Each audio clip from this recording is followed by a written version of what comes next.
दोस्तों, आज मैं आपको रहस्यमय तरीकों से गायब हुए लोगों की कहानी सुनाने वाला हूँ। ये घटना मैंने ली है डेविड पॉलाडिस की लिखी एक किताब से। उस किताब में रहस्यमय तरीके से गायब हुए लोगों के बारे में लिखा गया है। ये घटना घटी है पियल नाम की एक लड़की के साथ में, और अब आगे की कहानी मैं आपको सुनाऊंगा पियल जी के पॉइंट ऑफ व्यू से। मेरा नाम पियल है। आज जो घटना मैं आपको सुनाने जा रही हूँ, इस घटना में मैंने अपने पिताजी को खो दिया था। ये घटना मुझे ज़िंदगी भर याद रहेगी, और इस घटना की वजह से मेरी मम्मी आज तक भी उस ट्रॉमा से बाहर नहीं आ पाई है। तो दरअसल हुआ ये था कि मैं 10 साल की थी जब मैं, मेरे पापा और मेरी मम्मी एक कैंपिंग साइट पर कैंपिंग करने गए थे। वो एक बहुत ही घना जंगल था। हम ज़्यादा अंदर तक तो नहीं गए थे, लेकिन हम करीबन 100-200 मीटर जंगल के अंदर चले गए थे। वहाँ जाकर हमने एक कैंप सेटअप किया, कैंप फायर जलाई और थोड़ी बहुत बातें करके खाना वगैरह खा के हम लोग फिर सोने चले गए। अगली सुबह जब हम लोग उठे थे तो हमारे पास डैड मौजूद नहीं थे। मैंने मम्मी को पूछा, मम्मी डैड कहाँ गए? तो उन्होंने मुझे बताया कि डैड थोड़ी ही देर पहले वहाँ वॉशरूम करने गए थे, लेकिन अभी तक नहीं आए। मैंने मम्मी को पूछा कितनी देर पहले गए थे? तो उन्होंने बताया 10 मिनट पहले। अब कोई इंसान 10 मिनट तक तो वॉशरूम करेगा नहीं।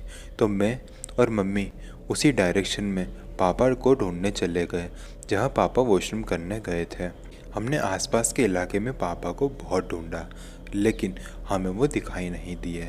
फिर जब हमें ये सच में ऐसा रियलाइज़ होना शुरू हुआ कि पापा शायद जंगल में कहीं खो गए हैं, तो हमने हमारा कैंप फिर से उठाया और घर वापस आए। घर वापस आने के बाद हमने फॉरेस्ट रेंजर्स और पुलिस वालों को इन्फॉर्म किया। पुलिस वाले और फॉरेस्ट रेंजर्स अपना झोला झपटा लेकर उस कैंपिंग साइट पर पहुंच चुके थे और हमारे पापा को ढूंढने की कोशिश शुरू हो चुकी थी। वो सर्च अभियान करीबन 5 दिन तक लगातार चला था और उस पूरे जंगल को खोज लिया गया था, लेकिन पापा उन्हें कहीं भी दिखाई नहीं दिए थे। मेरी मम्मी उनसे रिक्वेस्ट करती थी कि प्लीज़ आप मेरे पति को कहीं से भी ढूंढ के लाइए, वो मुझे छोड़कर कहीं नहीं जा सकते। पुलिस वालों का ये कहना था कि शायद वो आप लोगों को छोड़कर कहीं चले गए हैं, या फिर इस जंगल में किसी जानवर ने उन्हें खा लिया होगा और अभी तक तो शायद उनकी मौत भी हो गई होगी। ऐसी बातें सुनकर मेरा और मम्मी का दिल बैठा जा रहा था।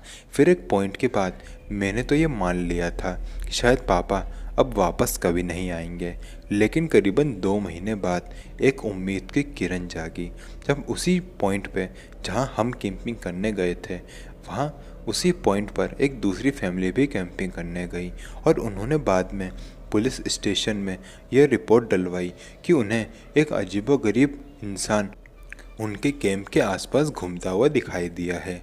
उन्होंने ये बताया था कि जब वो अपना कैंप सेटअप कर रहे थे तो उन्होंने करीबन 5 फीट के इंसान को, जिसने अपने शरीर पर एक भी कपड़ा डाला हुआ नहीं था, उसके बड़े बड़े बाल थे और शक्ल एकदम गोरी थी और वो दिखने में एक बॉडी बिल्डर जैसा लग रहा था। वो हमारे कैंप के आसपास घूम रहा था और फिर वो वहाँ से चला गया। ये डिस्क्रिप्शन मेरे पापा के साथ में एकदम मैच हो रही थी। मेरे पापा के बाल भी बड़े थे और वो भी एकदम गोरे दिखते थे और उनकी हेल्थ भी बहुत अच्छी थी। ये डिस्क्रिप्शन सुनकर पुलिस ऑफिसर्स हमारे घर पर आए थे। उन्होंने हमें बताया कि एक फैमिली ने एक इंसान को आइडेंटिफाई किया है जो कि शायद आपके पति से मेल खाती है। एक बार आप आकर पुलिस स्टेशन में चेक कर लीजिए। मैं और मम्मी उस पुलिस ऑफिसर के साथ में पुलिस स्टेशन गए और हम लोग उस फैमिली से भी मिले। उस फैमिली ने हमें यह बताया कि वो आदमी एकदम गोरा कलर का था और वो कुछ कहने की कोशिश कर रहा था और उसकी शक्ल बहुत ही ज़्यादा डरावनी लग रही थी, लेकिन उसने उस फैमिली को तो कुछ किया नहीं, लेकिन वो एक पेड़ के पीछे जाकर गायब हो गया। उस फैमिली ने बाद में उस पेड़ के पीछे जाकर चेक करने की भी कोशिश की, लेकिन वो इंसान उन्हें फिर वापस कभी दिखाई नहीं दिया। ये बस एक आखिरी पॉइंट था जब हमने पापा के बारे में किसी के मुंह से सुना था। एक वो दिन है और एक आज का दिन है। हमने कभी भी पापा के बारे में कोई इन्फॉर्मेशन कहीं नहीं सुनी। आज तक भी मेरी मम्मी इस ट्रॉमा से बाहर नहीं आ पाई है और मैंने तो ये मान लिया है कि शायद मेरे पापा अब वापस कभी नहीं आएंगे। मैं अपने पापा से बहुत प्यार किया करती थी। मेरे पापा हर रात को मुझे लोरियाँ सुनाया करते थे। मैं अपने पापा को बहुत मिस करती हूँ। दोस्तों, ये कहानी सुनने में आपको ऐसी लगी होगी कि बहुत ही ज़्यादा अजीबोगरीब घटना हो।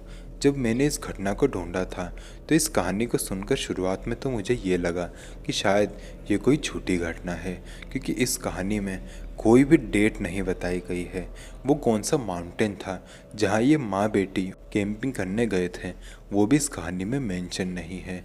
जो कहानी उस बुक में लिखी गई है वही कहानी मैंने आपको सुनाई है। अब ये कहानी सच्ची है या झूठी, इसकी पुष्टि मैं नहीं करता। आप अपने ओपिनियन मुझे कमेंट सेक्शन में बता सकते हैं। और दोस्तों, मैंने अभी थोड़ी देर पहले ही एक बहुत ही बढ़िया सा शॉर्ट अपलोड किया है, आप उसे भी जाके ज़रूर देखें।